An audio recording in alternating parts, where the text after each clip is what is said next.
बिस्मिल्लाहिर्रहमानिर्रहीम।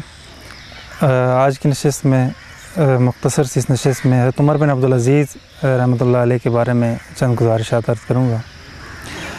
आलम इस्लाम की वो अज़ीम शख्सियत कि जिसने आलम इस्लाम में हज़रत उमर रज़ियल्लाहु ताला अन्हु के बाद इस्लामी सल्तनत का वो वजूद कि जिस वजूद के 3 बर्र आज़मों पे उनकी हुकूमत थी, और उस हुकूमत के बावजूद भी अपने आप को बिल्कुल उस अंदाज़ से रखा कि जैसे दुनिया में रहकर दुनिया से बिल्कुल बेखबर थे, और इस अंदाज़े हुक्मरानी की तरवीज की कि अकल आज भी हैरान है कि वो शख्स कि जिस शख्स की गली से गुज़रने के बाद काफ़ी टाइम बाद तक उसकी खुशबू उसके जाने का पता दिया करती, जो हज़ारों दीनार का लिबास पहना करता, उसने जब इस्लामी इनान हुकूमत को संभाला तो उसकी गिरदो पेश, उसका मुस्तकबिल, उसका माजी, उसके हालात ने ऐसा पलटा खाया कि आज भी अक्ल हैरान है कि शायद ऐसे इंसान भी दुनिया के वजूद पे थे, ऐसे इंसान भी थे कि जो ज़मीन के इस वजूद पे चला करते थे। 3 बर्र आज़मों पे हुकूमत, दमिश्क से बैठकर कंट्रोल करने वाला ये शख्स जो हमारे दीपालपुर तक जिसकी हुकूमत पहुंचती है, लेकिन उसके बावजूद भी ज़कात लेने वाला कोई शख्स नहीं मिलता। ऐसी सल्तनत और ऐसी खिलाफत संभालने वाला ये अमीरुल मोमिनीन उमर बिन अब्दुल अज़ीज़ रहमतुल्लाह अलैह। आपकी खिलाफत से पहले तर्ज़ हुक्मरानी को अगर देखें तो वो बहुत ही अजीब और शाहाना था, लेकिन जब से आपने संभाला, आपने उस दौर को और उस निज़ाम की याद ताज़ा की जिसमें हुज़ूर अकरम सल्लल्लाहु अलैहि वसल्लम थे। वही अंदाज़, वही एतवार, वही अफ़ाल और वही किरदार के बाद वाली इंसानियत भी मजबूर होगी इस शख्सियत को सलाम करने के लिए। ये बड़ी अजीम और तारीख़ इस्लाम की एक मुनफरिद शख्सियत हैं। एक मौके पर जबकि ईद का वक्त था और घर की हालत ये है कि जब बाहर से गुज़रते हुए देखते हैं तो कम से कम आमदनी वाला शख्स भी, शायद किसान है या किसी और फील्ड से भी ताल्लुक़ रखने वाला कोई छोटा शख्स है, वो भी ईद की अच्छी तैयारी कर रहा है, वो भी बच्चों के लिए कपड़े ख़रीद रहा है, वो भी बच्चियों के लिए दुपट्टे ख़रीद रहा है, और वो भी अपने उस छोटे से कुंबे के लिए सरकर्दा है कि मैं उनकी तमाम ख्वाहिशात पूरी करूं। लेकिन ये शख्स जो उमर बिन अब्दुल अज़ीज़ रहमतुल्लाह अलैह के नाम से जाना जाता है, ये जब घर जाता है तो बीवी बड़े अदब से अर्ज़ करती है कि ईद करीब आ रही है और बच्चों के कपड़े बहुत पुराने हो चुके हैं, अगर आप इजाज़त दें और कोशिश करें तो कुछ बच्चों के ईद के लिए नए कपड़े ख़रीद लिए जाएँ। तो उमर बिन अब्दुल अज़ीज़ फरमाते हैं कि मेरे पास इतनी इस्तिताअत नहीं है। बीवी कहती है कोशिश कर लीजिए, और कोशिश करके एडवांस अपनी तनख्वाह ले लीजिए, और उस एडवांस तनख्वाह से हम कपड़े वगैरह ख़रीद लेते हैं। बाद में मैं घर का चूल्हा लोगों की सिलाई करके या किसी और अंदाज से चला लूँगी, उसका गम आप ना कीजिए। वक्ती तौर पे कुछ उधार ले लीजिए, अपनी 1 माह की तनख्वाह एडवांस ले लीजिए। फ़ौरन पहुँचे और मज़ाहिम से जो आपका खादिम था, ख़जानची भी था, उससे कहा कि मुझे 1 माह की तनख्वाह एडवांस चाहिए।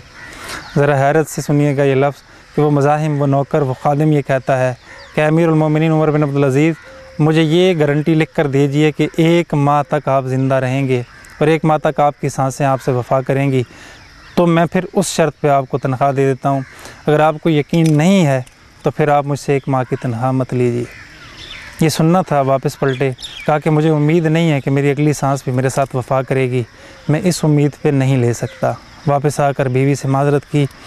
ईद का मौका आया, लोग आकर मिलने के लिए आए दूर दूर से कि अमीरुल मोमिनीन हैं, ठाठ बाट से मिलने आए। और जब आकर देखा एक अजीब अंदाज़ कि अमीरुल मोमिनीन उमर बिन अब्दुल अज़ीज़ के बेटे, आपकी औलाद, आपके बच्चे बच्चियाँ वही पुराने लिबास में, वही पुराना तर्ज़ अंदाज़, तो हैरत से पूछने लगे, हैरत से देखने लगे। तो उमर बिन अब्दुल अज़ीज़ ने अपने बच्चों से कहा, बेटा मैं बहुत नादिम हूँ, बहुत परेशान हूँ कि मैं आपकी ख्वाहिशात को यहाँ पूरा नहीं कर पाता।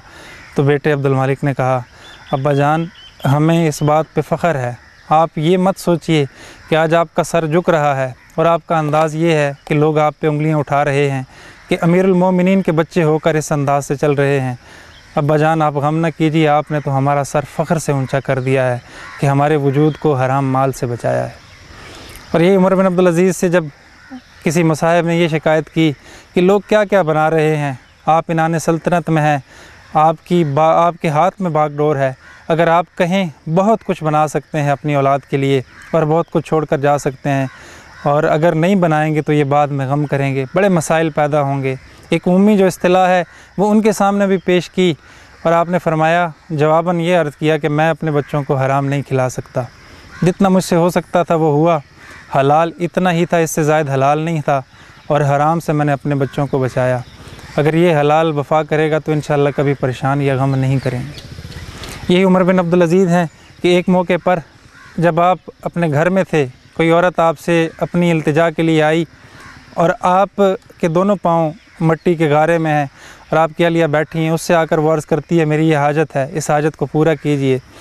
جب وہ نظر اٹھا کے دیکھتی ہے تو صحن میں ایک نوجوان ہے جو اپنے پاؤں سے مٹی گوندھ رہا ہے۔ وہ عمر بن عبدالعزیز کی اہلیہ سے پوچھتی ہیں کہ یہ غلام خادم کون ہے، تو ان کی اہلیہ مسکرا کر جواب نہیں دیتی۔ دیکھتے دیکھتے دیکھتے جب کافی دیر بعد پوچھا تو کہا یہ میرے شوہر عمر بن عبدالعزیز ہیں۔ تو وہ عورت کہنے لگی، اٹھی اور اٹھ کر چلتے ہوئے یہ کہنے لگی، عمر بن عبدالعزیز میری حاجت کیا پوری کریں گے، ان کے تو اپنے گھر ہی اجڑے ہوئے ہیں۔ تو حضرت عمر بن عبدالعزیز نے اس کو غور سے دیکھ کر فرمایا، اماں جان پہلے اپنی حاجت پوری کیجئے۔ اس کی ضرورت کو پورا کیا، جو چیز اس کو چاہیے تھی مال اسباب مہیا کیے، اور پھر ایک تاریخی جملہ ارشاد فرمایا کہ اماں جان ہم نے اپنے گھروں کو اس لیے اجاڑا ہے تاکہ ہم آپ کے گھروں کو آباد کر سکیں، ہمارے گھر اجڑے ہیں تو آپ کے گھر آباد ہوئے ہیں۔ یہ ایک عجیب طرز حکمرانی تھا، اور یہ ایک عجیب شخص تھا جس نے اس انداز کو ترویج دی، شاید اسی وجہ سے کہ بنیں گی باعث تخلیق نو بربادیاں میری، مجھے آباد ہونا ہے مجھے برباد ہونے دو۔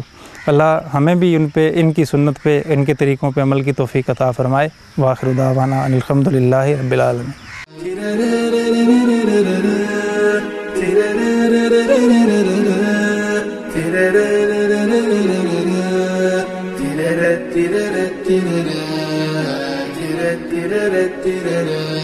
Mm-hmm.